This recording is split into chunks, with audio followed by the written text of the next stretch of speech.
Assalamualaikum warahmatullahi wabarakatuh. Bagaimana kabar kalian semua? Semoga kita dalam keadaan baik-baik saja sehingga kita semua bisa mengikuti pembelajaran pada hari ini dengan lancar dan sukses.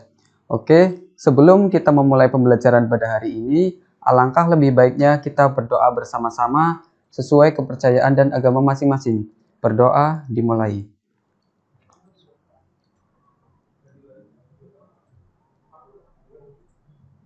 Berdoa selesai. Oke, langsung saja kita mulai ke pembelajaran kita pada hari ini. Ada apa saja kegiatan kita pada hari ini? Oke, kegiatan kita pada hari ini yang pertama adalah ada apersepsi dan manfaat, di mana apersepsi ini adalah materi yang harus kalian pelajari sebelum menentukan nilai optimum dari fungsi objektif. Nah, pada hari ini kita akan mempelajari bab program linier, yaitu menentukan nilai optimum dari fungsi objektif. Oke, kemudian yang kedua ada kompetensi dasar dan tujuan pembelajaran. Yang ketiga ada materi pembelajaran. Yang keempat ada contoh dan pembahasan. Dan yang terakhir adalah simpulan. Oke, kita langsung saja ke yang pertama, yaitu apersepsi dan manfaat. Nah, di sini ada apersepsi manfaat. Kalian masih ingat bagaimana cara memodelkan matematika dari soal cerita? Apakah masih ingat? Oke, caranya adalah, cara memodelkan matematika dari soal cerita itu, yang pertama kita memisalkan dulu ke dalam objeknya. Yang biasanya kita misalkan bentuknya X dan Y. Kemudian yang kedua kita buat tabel sederhana agar memudahkan kita untuk membuat fungsi kendalanya dan fungsi tujuan. Nah, yang ketiga kemudian kita membuat sistem pertidaksamaan linier atau yang biasa kita sebut dengan fungsi kendala. Dan yang keempat kita menentukan fungsi tujuan atau fungsi objektif. Nah, bagaimana setelah kita menentukan fungsi kendala dan fungsi objektif? Nah, bagaimana? Setelah kita menentukan fungsi kendala dan fungsi objektif, langkah selanjutnya, kita mencari titik potong dari fungsi kendala. Nah, setelah kita menemukan titik potong dari fungsi kendala, kemudian kita menggambarkannya ke dalam bentuk grafik, sehingga kita menentukan daerah himpunan penyelesaian. Oke. Langsung saja kita ke apersepsi dan manfaat, Mas ya. Manfaat dalam mempelajari materi program linier. Yang pertama dalam dunia bisnis, yang kedua dalam dunia perdagangan. Untuk manfaat mempelajari materi program linier, manfaatnya sebenarnya sangat banyak. Nah, di sini saya ambil sebagian ya. Dalam dunia bisnis, dalam dunia perdagangan, manfaat program linier itu kita bisa mencari nilai keuntungan maksimum. Jadi ketika kita ingin menjadi seorang pengusaha, kita mempunyai modal berapa? Nah, kita pengen menghasilkan keuntungan yang semaksimalnya, maka kita bisa menganalisisnya dengan program linier sehingga kita mendapatkan keuntungan yang maksimum. Oke, kemudian selanjutnya ada KD dan tujuan pembelajaran atau kompetensi dasar. Nah, kompetensi dasar kita pada hari ini adalah yang pertama menjelaskan program linier dua variabel dan metode penyelesaian dengan menggunakan masalah kontekstual. Oke, yang kedua menyelesaikan masalah kontekstual yang berkaitan dengan program linier dua variabel. Nah, kemudian ada tujuan pembelajaran kita pada hari ini ya. Yang pertama, kita akan menjelaskan cara mencari nilai optimum dari fungsi objektif. Kemudian yang kedua, memecahkan masalah yang berkaitan dengan program linier. Oke, langsung saja kita ke materi pembelajaran kita pada hari ini. Nah, kita hari ini akan menentukan nilai optimum dari fungsi tujuan atau fungsi objektif ya. Nah, nilai optimum suatu fungsi tujuan itu bentuk umumnya itu fxy sama dengan ax plus by. Nah, itu dapat ditentukan dengan metode grafik. Nah, metode grafik tadi itu yang kalian temukan setelah kalian menentukan titik potong, kemudian kalian menggambarkannya di dalam grafik. Nah, itu adalah grafiknya. Kemudian kalian bisa menentukan nilai optimum ini melalui metode uji titik sudut maupun metode garis selidik. Nah, untuk yang pertama, kita ke metode uji titik sudut. Bagaimana cara menentukan nilai optimum dengan metode uji titik sudut ini? Oke, langkah-langkahnya. Yang pertama, kita lukis dulu daerah himpunan penyelesaian dari fungsi kendala tadi. Nah, sepertinya kita sudah mempelajari ya. Sebelum kalian menentukan nilai optimum, kalian sudah mempelajari bagaimana cara menentukan himpunan penyelesaian dari fungsi kendalanya. Oke, kemudian kalian menentukan koordinat titik sudut dari daerah himpunan penyelesaian. Jadi titik sudut yang akan kita ambil itu hanya yang di sekitar daerah himpunan penyelesaian. Oke, kemudian kita menghitung nilai fungsi tujuannya. kita substitusikan nilai X dan Y dari titik sudut tersebut untuk masing-masing titik sudut ke dalam fungsi tujuan.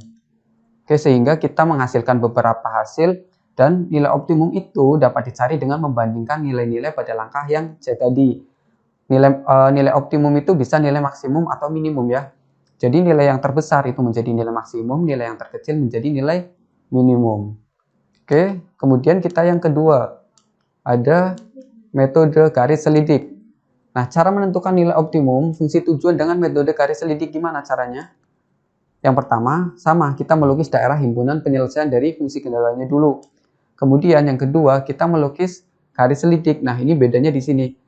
Garis selidiknya itu kita bentuk fungsi tujuan tadi yang asalnya itu fxy sama dengan ax plus by. Kita bentuk ke dalam fungsi garis ax plus by sama dengan k. Nah, di sini yang akan kita cari adalah nilai k-nya. Ini ya.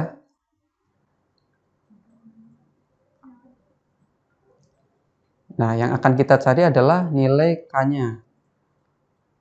Oke.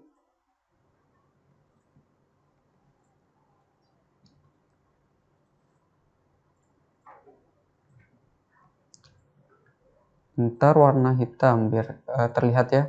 Yang akan kita cari adalah nilai k-nya. Nah, nilai K yang maksimum itu adalah menjadi nilai maksimum, nilai K yang paling kecil akan menjadi nilai minimum. Oke, kemudian nilai optimum dicari dengan membandingkan nilai-nilai pada langkah B. Nah, nilai K tadi, nilai K yang paling besar itu menjadi nilai maksimum dan nilai K yang terkecil itu akan menjadi nilai minimum. Nah, sehingga kita mendapatkan nilai optimum sesuai dengan yang ditanyakan. Jika ditanyakan nilai maksimum, maka kita mencari nilai maksimumnya berapa. Nah, kita langsung ke contoh dan pembahasan. Nah, di sini Bu Susi memproduksi dua jenis keripik, yaitu ada keripik pisang dan keripik singkong. Setiap kilogram keripik pisang itu membutuhkan modal 12.000, sedangkan keripik singkong membutuhkan modal 18.000. Oke, kita tandai aja ya, biar lebih jelas.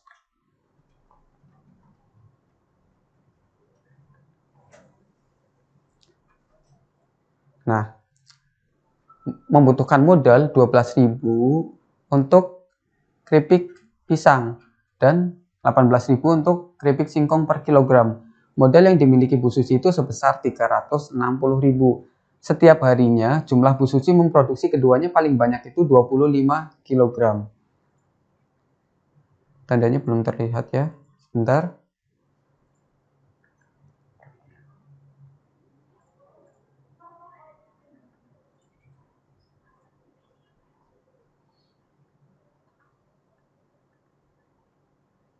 Oke, modal yang dimiliki adalah untuk keripik pisang 12.000 ini.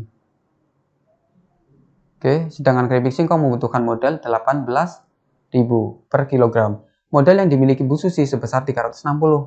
Nah, setiap harinya jumlah Bu Susi memproduksi keduanya paling banyak itu 25 kg. Berarti paling banyak itu udah maksimal ya.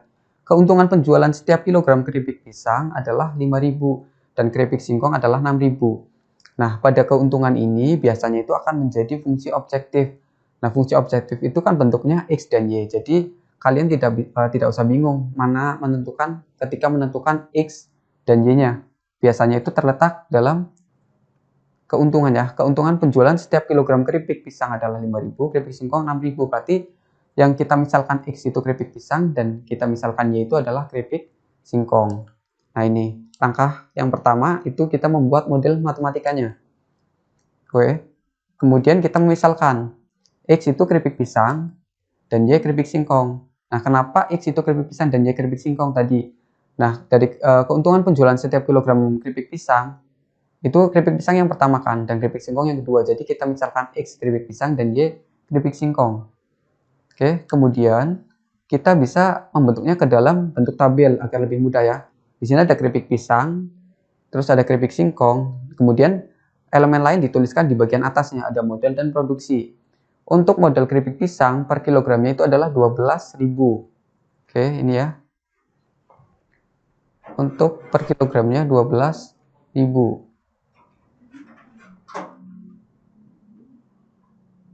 Oke, ini. Nah, untuk keripik singkong per kilogramnya 18.000 dengan jumlah maksimal itu adalah 360.000. Nah, untuk produksi kenapa di sini angkanya 1-1? Kenapa? karena di soal tadi belum ada koefisiennya. Jadi di sini produksi keduanya ya, produksi keduanya. Jadi keripik pisang dan keripik singkong. Jadi masih koefisiennya 1 dan 1. Dengan produksi maksimalnya itu adalah 25. Oke, kemudian keuntungannya itu untuk keripik pisang 5.000 dan keripik singkong 6.000. Nah, sehingga kita bisa memodelkan ke dalam bentuk matematikanya. Nah, fungsi tujuan. Yang pertama kita bentuk ke fungsi tujuan. Fungsi tujuan yang berada di keuntungan ini ya. Oke. Sebentar.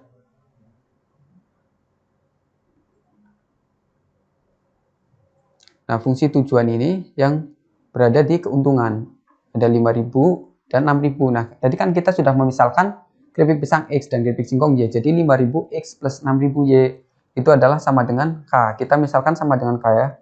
Nah, kemudian kita bisa membentuk fungsi kendalanya. 12.000 X plus 18.000 Y itu kurang dari sama dengan 360. Nah, kenapa kurang dari sama dengan 360? Karena di sini modal yang dimiliki Bu Susi hanya 360.000. Boleh lebih atau tidak?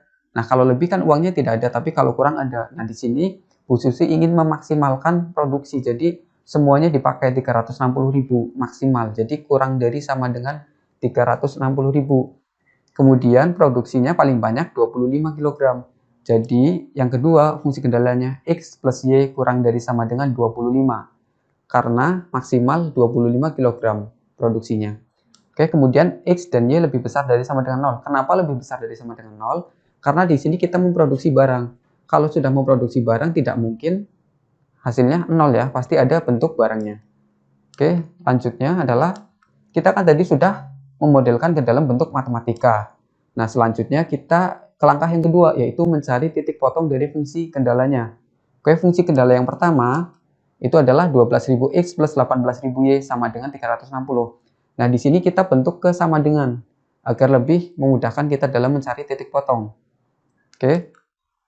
Nah, kita sederhanakan ke dalam ke bentuk sederhana mungkin ya. Di sini 2X plus 3Y sama dengan 60. Nah, sehingga kita bisa membentuk tabel sederhana di mana X ketika sama dengan X sama dengan 0 dan Y sama dengan 0. Nah, ketika X sama dengan 0, Y-nya berapa? Dan ketika Y sama dengan 0, X-nya berapa? Nah, kita masukkan caranya. 2 kali, nah X-nya di sini 0. Oke. Nah, di sini X-nya 0. Ini X 0. Kita substitusi di sini. Kan rumusnya tadi 2X plus 3Y sama dengan 60. Kita masukkan ke X. 2 kali 0, 0. Plus 3Y sama dengan 60. Y sama dengan 60 dibagi 3. Y sama dengan 20. Oke, sehingga kita menemukan titik X-nya 0, Y-nya 20. Kemudian yang kedua, ketika Y sama dengan 0. Oke. Nah, ini. Ketika Y sama dengan 0. Ini ya. Ketika Y sama dengan 0, X-nya berapa? 2X plus 3 kali 0. Y-nya itu 0 sama dengan 60. X sama dengan 60 dibagi 2. Nah, X-nya itu adalah sama dengan 30. Sehingga kita menemukan titik X-nya 30 dan Y-nya itu adalah 0. Oke, setelah kita menemukan titik dari fungsi kendala pertama, kemudian kita ke fungsi kendala yang kedua. Mohon maaf, fungsi kendala yang kedua itu ada X plus Y sama dengan 25. Nah, kita bisa membuat tabel sederhana, yaitu ketika X sama dengan 0 dan Y sama dengan 0. Oke, sebentar. Kita tandai ketika X sama dengan 0. Ini ya. Ketika X sama dengan 0, Y-nya berapa? Y-nya ini di bawahnya. Kalau koefisiennya 1 seperti ini, kita lebih mudah ya. Ketika X 0, Y-nya pasti 25. Karena tidak ada koefisien, jadi tidak ada yang dibagi. Oke, ketika Y-nya 0, X-nya berapa? 25 juga. Nah, oke, sehingga kita ketemu titik ketika X0 Y-nya 25, ketika Y-nya 0, X-nya 25. Nah, kemudian langkah selanjutnya itu langkah ketiga, menggambar grafik daerah himpunan penyelesaian. Nah, tadi kan kita sudah menemukan titik dari fungsi kendalanya, di mana fungsi kendala yang pertama itu 12.000 X plus 18.000 Y sama dengan 360, yang sudah kita sederhanakan menjadi 2X plus 3Y sama dengan 60. Kita tadi menemukan titik potongnya itu ada 30,0 dan 0,20. Kemudian untuk fungsi kendala yang kedua, X plus Y sama dengan 25. Kita menemukan titik ketika X0 Y-nya 25 dan ketika Y0 X-nya 25. Oke, bagaimana kita menggambarkan ke grafiknya? Pertama, yang garis pertama 2X plus 3Y sama dengan 60. Oke, titiknya 30. Nah, ini.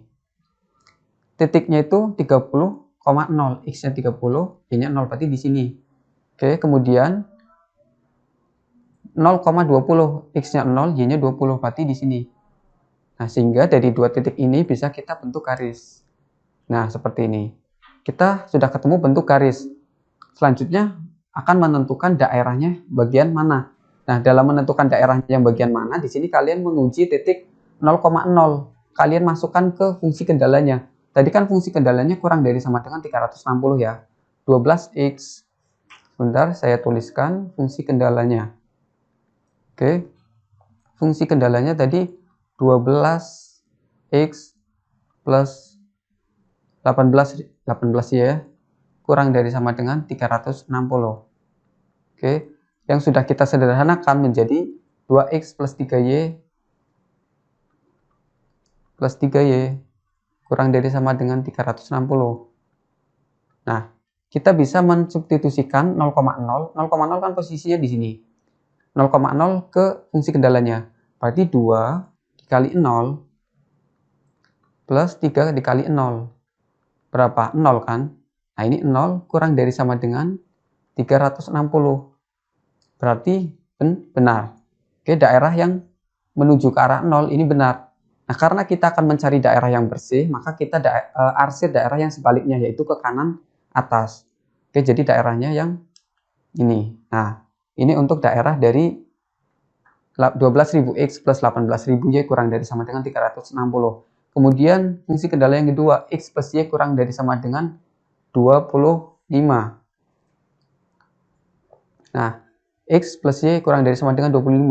Ketemu titik 0,25 dan 25,0. Nah, untuk x25 ini di sini y-nya 0. Kemudian untuk x-nya 0, y-nya 25 di sini ya. Sehingga kita bisa menarik garis lurus antara dua titik tersebut. Nah, seperti itu. Oke, setelah kita menemukan garisnya, kita menentukan daerahnya. Kita substitusi lagi 0,0 ke fungsi kendalanya tadi. Oke, kita tuliskan fungsi kendalanya. Nah, fungsi kendalanya tadi x plus y kurang dari sama dengan 25. Ketika x 0, tadi kan kita yang disubstitusi 0,0, jadi x-nya 0, y-nya 0, berarti kan 0. Kurang dari sama dengan 25. Berarti benar.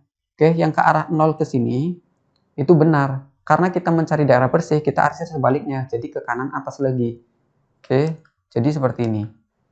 Nah, itu adalah daerah himpunannya. Oke, selanjutnya ada syarat X dan Y itu lebih besar dari sama dengan 0. Oke, untuk X lebih besar sama dengan 0, itu kan X positif ke arah kanan. Nah, X positif itu ini ke arah kanan. Oke, karena kita mencari daerah bersih, maka kita arsir ke arah kiri. Nah, seperti ini. Kemudian, untuk Y lebih besar sama dengan 0, itu kan Y positif ke atas. Karena kita mencari daerah bersih juga, kita arsir ke bawah sebaliknya. Nah, seperti ini. Sehingga kita menemukan daerah yang masih bersih ya. Oke, itu adalah daerah himpunan penyelesaiannya. Nah, kemudian kita ke langkah yang keempat. Ya, langkah yang keempat ini adalah eliminasi substitusi. Nah, eliminasi dan substitusi ini adalah menemukan titik potong yang berada di tengah. Nah, titik potong yang berada di tengah ini kan belum ada nilainya. Jadi, kita dengan eliminasi substitusi antara dua garis potong itu, nah, kita akan menemukan titik potong di tengahnya. Nah, itulah titik potong yang akan kita cari. Oke, nah di sini kita eliminasi antara 2x plus 3y sama dengan 60 dan x plus y sama dengan 25. Oke, kemudian kita kali 1 yang di atas, kali 2 yang di bawah. Kita eliminasi x. Sehingga ketemu 2x plus 3y sama dengan 60, 2x plus 2y sama dengan 50. Kemudian kita eliminasi, oke, 2x dikurangi 2x, habis ya. Kemudian 3y dikurangi 2y, itu y. 60 dikurangi 50, itu sama dengan 10. Y-nya ketemu 10, kemudian kita substitusi Y sama dengan 10 ke persamaan 2 yang lebih simple. Oke, Y-nya 10, jadi X plus Y-nya diganti 10. X plus 10 sama dengan 25. Kemudian X-nya sama dengan 15. Kenapa 15? Karena 10-nya pindah ruas, jadi nilainya negatif. 25 dikurangi 10 jadinya 15. Oke, sehingga kita menemukan titik koordinatnya adalah 15,10. Mohon maaf, 15,10. Oke, jadi titik yang di sini adalah 15,10. Nah, kita sudah menemukan daerah himpunan penyelesaian beserta titik-titik koordinatnya. Nah, kita ke langkah yang ke-5. Nah, langkah 5 di sini adalah yang pertama kita menggunakan uji titik pojok dari daerah himpunan penyelesaian yang sudah kita temukan. Nah, oke. Kita yang pertama adalah tuliskan, mohon maaf, kita yang pertama adalah tuliskan fungsi tujuannya dulu. Fxy sama dengan 5000x plus 6000y. Nah, di sini kan tadi, bentar, kita akan coret-coret ya. Nah, kita menemukan titik pojoknya di sini. Nah, ini di sekitar DHP ya. 1, 2, termasuk 0,0. Jadi ada 4 titik pojok. Nah, yang pertama kita substitusi 0,0 dulu ke fungsi tujuannya. 5000 kali 0 plus 6000 kali 0 sama dengan 0. Oke, yang kedua yang ini. 25, X-nya 25, Y-nya 0. 5000 kali 25 plus 6000 kali 0. 5 kali 25, 125, berarti 125.000. Nah, kemudian yang ketiga, ini. Yang X-nya 0, Y-nya 20. Nah, ketika X 0, Y-nya 20, 5000 kali 0, 0, plus 6000 kali 20, 120.000. Oke, dan yang terakhir adalah 15,0. Nah, 15,0 disubstitusikan, X-nya 15, Y-nya 10. Oke, 5000 dikali 15, 75.000. Plus 6.000 dikali 10. Mohon maaf, 6.000 dikali 10. Jadi 60.000. 60.000 ditambah 75.000 sama dengan 135.000. Oke, jadi kita mendapatkan nilai maksimumnya adalah 135.000. Nah, tapi di soal tadi yang ditanyakan adalah berapa kilogram keripik pisang yang diproduksi. Nah, untuk 135.000 ini kita memproduksi berarti, nah kita memproduksi 15 kg keripik pisang dan 10 kg keripik singkong.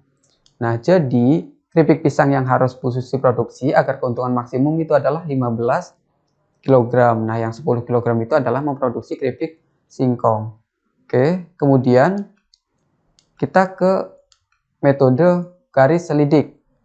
Nah, untuk metode garis selidik ini bedanya adalah tadi fungsi objektifnya kita bentuk ke fungsi garis. Nah, 5000x plus 6000y sama dengan K. Nah, oke, di sini kita akan mencari nilai K. K-nya berapa yang maksimum?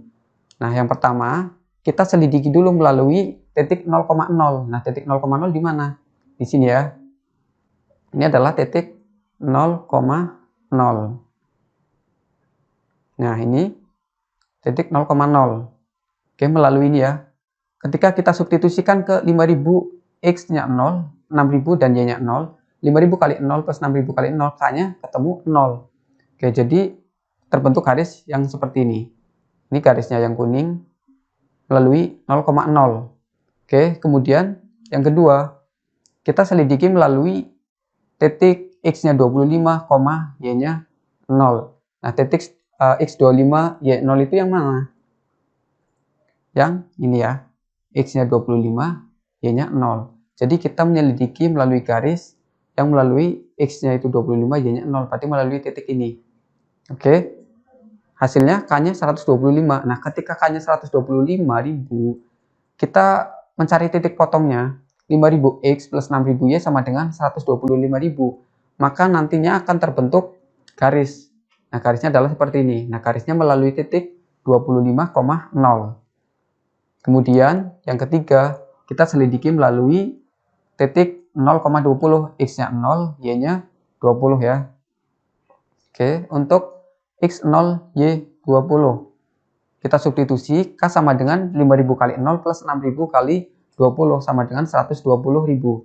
Nah, ketika K-nya itu 120.000, maka 5000X plus 6000Y sama dengan K.